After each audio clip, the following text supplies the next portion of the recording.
Ramalan Hart Gumai tentang konflik Hotman Paris dan Rajma Nasution terbukti benar. Pasalnya, tahun lalu dia menyebut tentang konflik yang akan dihadapi Hotman Paris di tahun 2025 rupanya terwujud. Saat ini, Hotman Paris sedang berkonflik dengan Rajma Nasution terkait kasus pencemaran nama baik. Bahkan, kasus tersebut menimbulkan kegaduhan di ruang persidangan beberapa waktu lalu. Rajman diduga menyebarkan narasi bahwa Hotman Paris melecehkan mantan asisten pribadinya Iklim Hakim. Hotman Paris sempat diramal oleh Hart Gumai ketika berada di sebuah acara TV di tahun 2024 lalu. Dalam acara tersebut, Hart Gumai lalu menyampaikan prediksinya di tahun depan. Hart Gumai memprediksi jika pada pertengahan tahun 2025 akan muncul laki-laki besar dengan profesi sebagai pengacara yang akan memfitnah Hotman Paris. Ciri laki-laki tersebut tentu sangat mirip dengan perawakan Rajma Nasution yang punya tubuh besar. Lebih detail lagi, Rajma juga memiliki profesi pengacara sama seperti Hotman Paris. Tidak sampai di situ, Hart Gumai bahkan mengungkap inisial nama laki-laki tersebut adalah R, di mana inisial tersebut tentu sangat pas jika disambungkan ke nama Rajma yang memiliki inisial R. Ramalan tersebut tentu bisa dibilang cukup akurat, mengingat saat ini Hotman Paris memang tengah menghadapi tudingan melakukan pelecehan. Hal tersebut membuat Hotman Paris melaporkan Rajma Nasution atas tuduhan pencemaran nama baik. Satu hal yang kurang akurat adalah waktu terjadinya konflik tersebut, di mana Hart Gumai meramalkan akan terjadi pada Mei 2025. Namun, kenyataannya konflik itu sudah muncul di awal 2025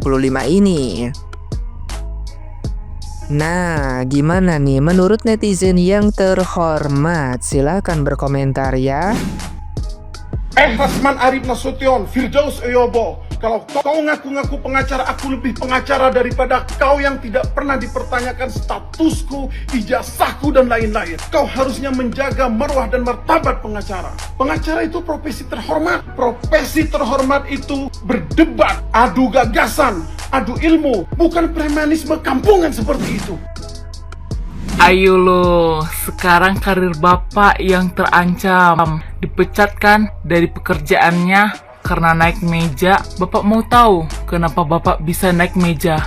Karena ada dorongan dari energi negatif. Bapaknya teriak-teriak, marah-marah. Coba kalau energi positif, pasti bapak akan menenangkan ruangan sidang. Bukan marah-marah seperti itu, teriak-teriak. Jangan naik ke atas meja lagi. Sekarang karirnya dipecat. Aduh, kasihan. Kalau bapak Hotman Paris kan udah tahu ya, dunia yang ngakuin kali ya. Lah kalau bapak, jangankan untuk dunia, satu Indonesia aja pasti ada yang nggak kenal sama bapak. Pasti ya, saya aja taunya karena kasus penggusuran di daerah Jawa Barat, saya taunya. Terus sama kasus ini, kenalnya.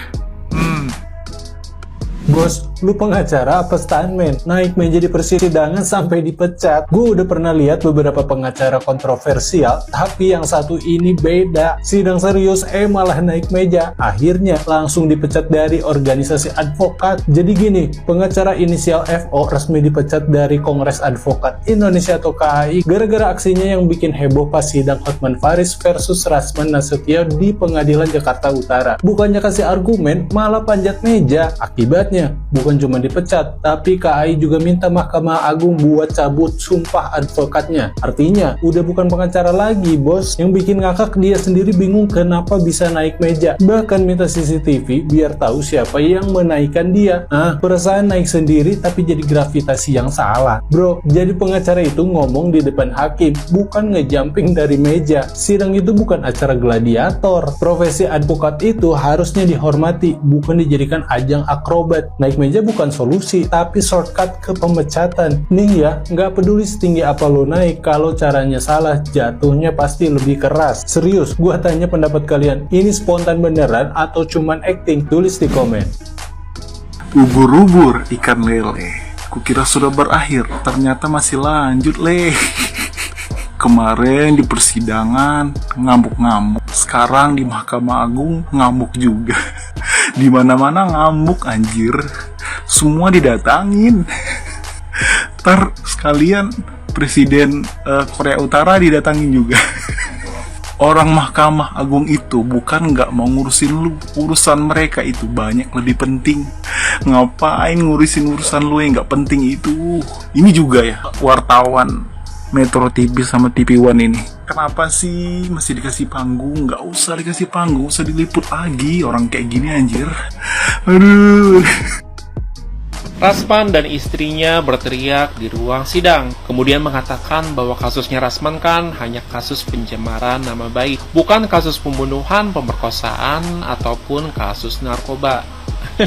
Tapi guys, pernyataan ini menurut saya menunjukkan adanya kesalahpahaman yang mendasar dalam hukum pidana. Betul, kasus pencemaran nama baik memang berbeda guys dengan kejahatan berat seperti pembunuhan, pemerkosaan, ataupun narkotika. Namun ya, perbedaan bobot tindak pidana ini tidak menghilangkan esensi bahwa ini tetaplah tindak pidana yang serius.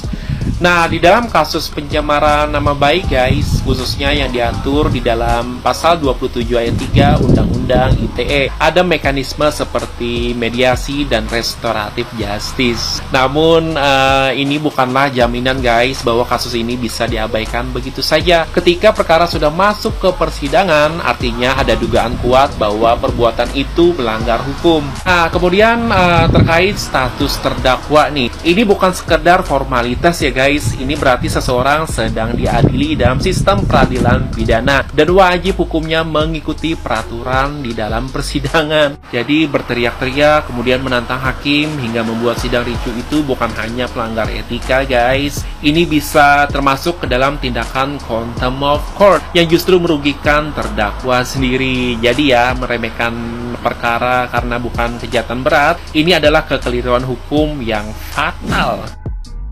Kamu tuh pengacara loh Rasman, kok kayak gitu banget, kayak bukan orang berpendidikan aja. Rasman, itu tuh pengadilan, kamu kan pengacara, jadi pasti sering masuk kan ke pengadilan. Kamu pasti tahu kan tata cara berada di ruang sidang. Masa begitu sih sikapnya Rasman?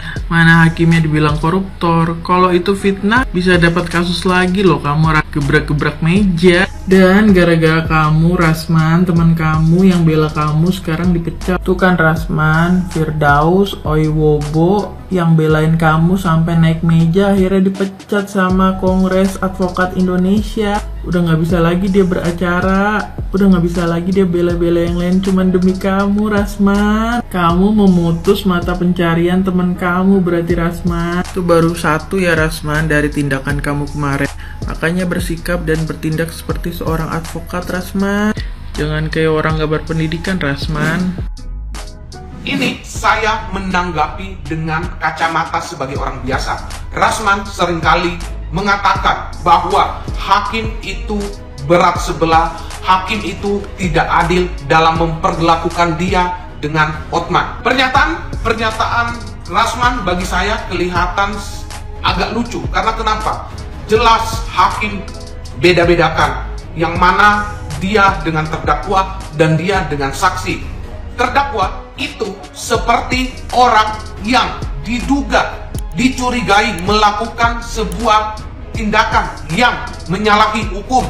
Sedangkan saksi adalah orang yang tahu atas perbuatan yang dilakukan oleh terdakwa. Dan juga Rasman seringkali menyangkut pautkan Nikita Mirzani yang pernah melakukan contempt of court. Dengan dia menyangkut pautkan Nikita Mirzani itu sama dengan bukan apple to apple. Karena kenapa? Nikita Mirzani itu bukan orang hukum, bukan orang yang bergelut setiap hari di kepolisian, di pengadilan, karena dia adalah artis yang bukan notabene dari orang hukum. Jadi tidak bisa disamakan dengan Rasman yang setiap harinya memang profesinya sebagai pengacara dan profesinya sebagai orang hukum yang bergelut setiap hari dengan pengadilan.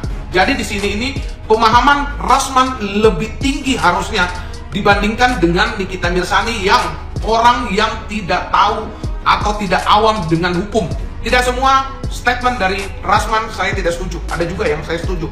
Misalkan memberantas korupsi dari tingkat kepolisian, kejaksaan, kehakiman, dan sektor-sektor lainnya juga itu saya setuju dengan statement Rasman yang itu.